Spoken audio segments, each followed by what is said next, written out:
Danes tukaj zbrani smo, stoletnico praznujemo. V letošnjem letu praznujemo stoletnico Univerze v Ljubljani in s tem tudi Filozofske fakultete, ker je Filozofska fakulteta ena od 5 ustanovnih članic. Pravzaprav je prvo predavanje na novo ustanovljeni univerzi leta 1919, 3. decembra, potekalo prav na Filozofski fakulteti. To je bilo predavanje o historični slovnici in bilo je v slovenskem jeziku.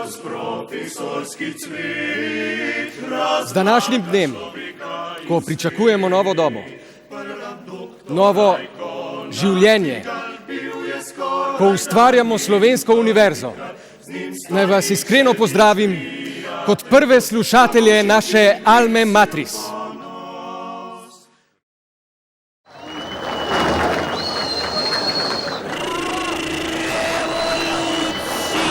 Nikoli ni bilo take pomladi kot leta 1971. Mi se leta pogovarjamo, pa prosimo, pa delamo resolucije, pa peticije. Humanistika in družboslovje sta postali kolateralna škoda ideologije, ki rast družbe meri izključno skozi prizmo profita.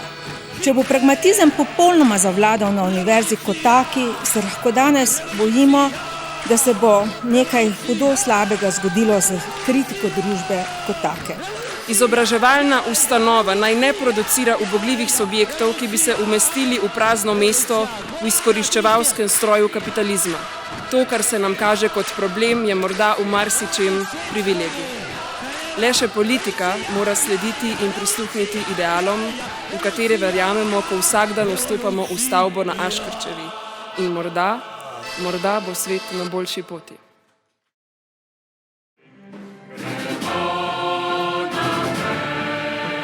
Filozofska fakulteta je bila in ostaja temeljni gradnik razvoja naše skupnosti in je ključna članica Univerze v Ljubljani. Brez nje tudi naša univerza ne bi bila to, kar je.